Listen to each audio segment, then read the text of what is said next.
Iran की operation true promise 4 की 18वीं लहर शुरू हो चुकी है। ईरान ने इजराइल और अमेरिकी बेस पर मिसाइल दागी हैं। साथ ही ईरान ने इजराइल के कुछ इलाकों पर भी बमबारी की है। बड़ी अपडेट, एक तरफ जहां ईरान कई मोर्चों पर लोहा ले रहा है, लेकिन उसका प्राइम टारगेट जो है वो इजराइल है और इजराइल के कई इलाके ऐसे हैं जहां पर बमबारी की गई। और जानकारी ये भी है कि कई जगहों पर इजराइल का जो एयर डिफेंस सिस्टम है वो इंटरसेप्ट करने में नाकाम साबित हो रहा है। और अब अगर एक और सप्ताह ये जंग चलती है तो जानकारी ये कहते हैं कि इजराइल इसमें कमजोर हो सकता है, लेकिन ईरान के बेड़े में अभी मिसाइलों का जखीरा है और इसीलिए वो हर मोर्चे पर मिडिल ईस्ट के कई देशों से लोहा ले रहा है। एक और बड़ी खबर, यरूशलेम में ईरान ने मिसाइल दागी है। रिहायशी इलाकों में मिसाइल दाग रहा है ईरान।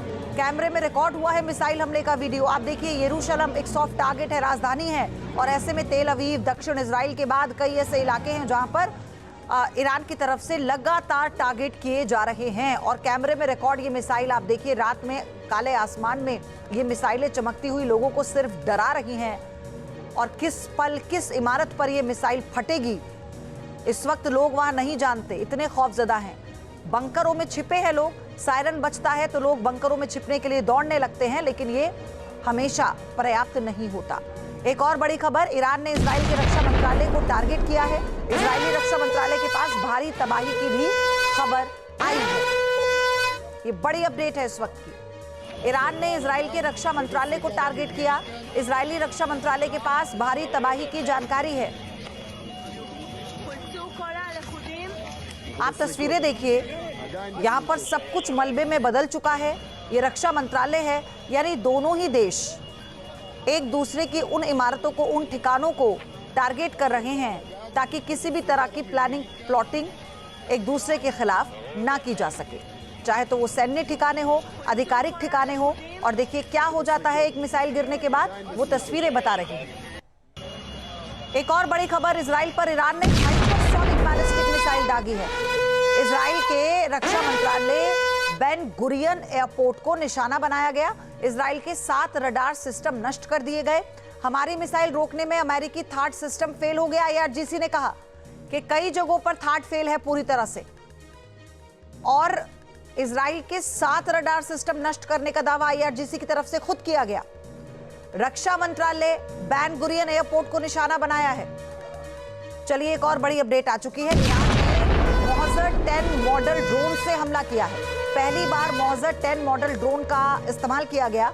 मोहजर 10 मॉडल ड्रोन ईरान का सुसाइड ड्रोन है और इसी के चलते उसके बेड़े में ऐसे ऐसे ड्रोन और मिसाइलें हैं जिसको लेकर वो ये कह रहा है कि अभी वो थका नहीं है, वो रुकेगा नहीं।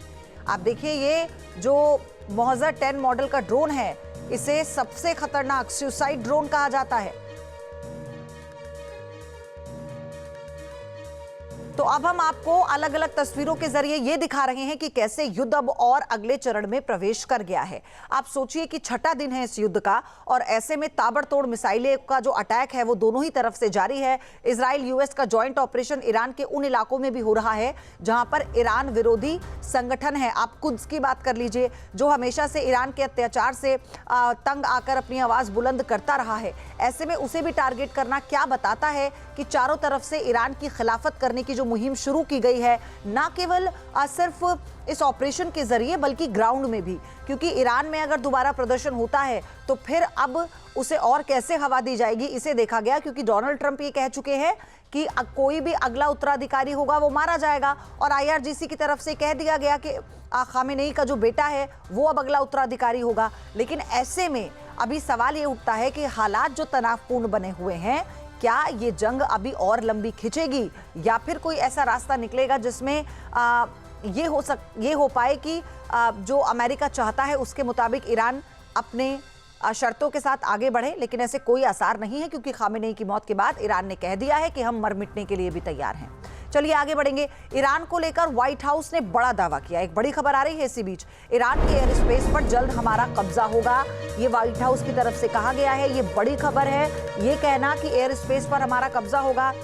इसमें अब व्हाइट हाउस ऑथेंटिक स्टेटमेंट आप इसे कह सकते हैं, लेकिन अभी इसका क्या आधार है ये स्पष्ट नहीं किया गया कि अगर ईरान के एयर स्पेस पर कब्जा हो जाता है तो इसका मतलब ईरान का सरेंडर करने का मोड सामने आएगा, क्योंकि ईरान सरेंडर कर चुका होगा तभी वो उसका एयर स्पेस पर कब्जा होगा।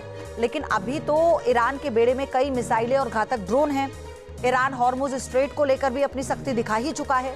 उसके पास कई ऐसी सबमरीन हैं जिससे वो नुकसान अमेरिका को भी पहुंचा सकता है, इजराइल को भी पहुंचा सकता है, बाकी मिडिल ईस्ट के कई देशों को पहुंचा सकता है। मिनी सबमरीन उसके पास हैं जो उसके ड्रोन की तरह बहुत घातक हैं, जो पानी में काल बनकर घूमती हैं। आपके मोबाइल पर तुरंत आएगी ब्रेकिंग न्यूज। स्क्रीन पर सबसे पहले दिखेगी बड़ी खबर। देश दुनिया की हर खबर एक जगह। अब आपके मोबाइल पर तुरंत फटाफट इंस्टॉल कीजिए न्यूज नेशन ऐप और रखिए खुद को अपडेट।